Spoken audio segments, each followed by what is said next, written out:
Bon, un avis dans l'ensemble positif. Positif pourquoi? Parce que j'ai une formule consacrée pour ça. Les gens qui se parlent ne s'entretuent pas. Dans le principe et même dans la pratique, c'est une très bonne chose. Donc, dans l'ensemble, nous sommes plutôt satisfaits qu'on ait pu se parler entre nous, même si sur certains pans, sur certains aspects, il y a des orientations, des choses qui naturellement sont fort contestables, qui ne me conviennent pas, qui ne conviennent pas à un certain nombre de personnes de mon camp et même au-delà d'un certain nombre de citoyens.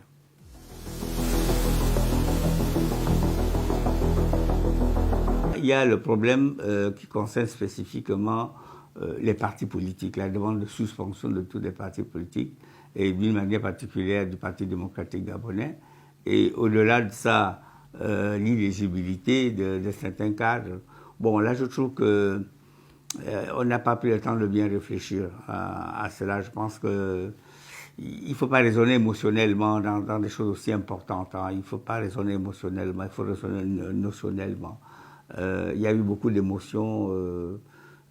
Bon, je dirais que c'est le talon d'Achille de ce rapport-là qui est important. C'est le talon d'Achille. Les partis politiques sont régis par des lois. Bien sûr, tout le monde n'est pas satisfait. Et moi, je fais partie de ces personnes, du nombre un peu élevé de tous les partis politiques qui sont au Gabon, qui sont reconnus au Gabon. Bon, une suspension ne s'imposait pas, on peut simplement durcir les conditions d'exercice. Dire qu'on va suspendre les partis, on touche à la constitution de la République, à la charte. Les partis sont des associations et la liberté d'association est reconnue et consacrée par la charte de la transition et par la constitution de 1991. Il ne faut pas toucher comme ça. Et on va suspendre ça comme par une simple loi. Ou alors il faut remonter à la charte et à la constitution. Donc ce n'est pas, à mon avis, opportun. Pire encore, on demande de rendre inéligibles les cas du PDG dans une période qui a été fixée de manière un peu curieuse à partir de 2016. Est-ce que le mal, c'est seulement à partir de 2016? S'il n'y a pas eu avant 2016 des comportements déviants, des comportements regrettables, des actions pas bien, le Gabon n'est pas né en 2016. Le Gabon en tant qu'État, c'est depuis 1960. Et il y a eu des phases. Bon, prendre une période de temps comme ça, à partir de 2016, vous ne trouvez pas vous-même que c'est un peu trop orienté? Bon, ce sont des choses qu'il faut regarder. Et en plus, pour rendre quelqu'un inéligible, il faut un tribunal, il faut un jugement. Parce que c'est un retrait de ces droits civils et politiques. Et c'est très fort.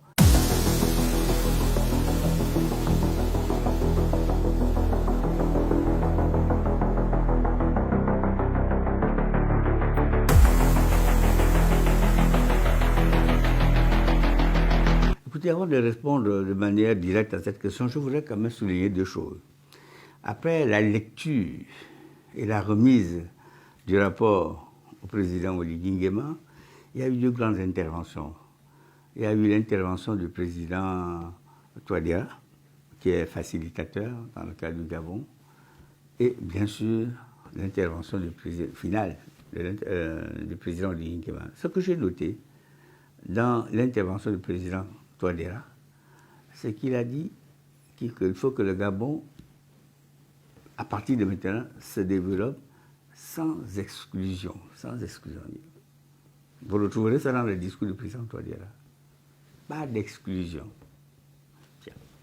À son tour, le président Oligui Nguema, dans son discours, a fait référence à une strophe de l'unité nationale, la Concorde. Et il a mis l'accent sur le mot, sur la valeur d'unité, l'union.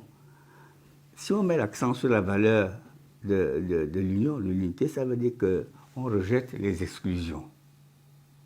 Je note, je prends ça sur moi, en écoutant les deux discours, le discours du président Touadéra et le discours du président Oligui, et c'est important ce que je vous dis là, c'est que tous les deux ont rejeté les exclusions. Ça veut dire qu'il y a des chances que ces mesures d'exclusion et qui sont un peu surprenante. Vous ne pouvez pas vous réunir pour arranger le village. Vous ne pouvez pas vous réunir pour travailler ensemble. Dans les différences que nous avons les uns les autres, et commencer à privilégier les exclusions. Ce n'est plus construire le pays dans l'harmonie. Donc, moi j'ai noté ça. Je ne sais pas à quoi pensaient les deux chefs d'État, mais je trouve que c'est très fort. Alors ça me laisse quand même penser que le président Oligui et les facilitateurs vont regarder à deux fois la mise en œuvre de certaines mesures.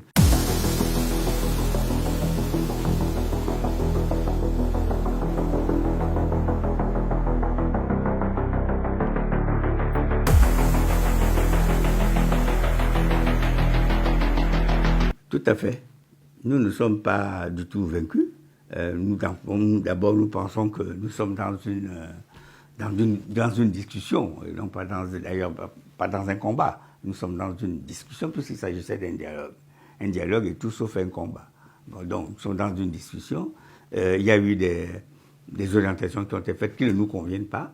Nous allons nous employer de manière pacifique, de manière citoyenne, de manière respectueuse, respectueux des institutions, respectueux des hommes, y compris des hommes qui ont formulé des hommes et des femmes qui ont formulé ces propositions. Nous allons essayer de leur démontrer que ces mesures-là ne procèdent pas, ne participent pas d'un développement harmonieux du pays qui a besoin de l'ensemble de ses filles et fils.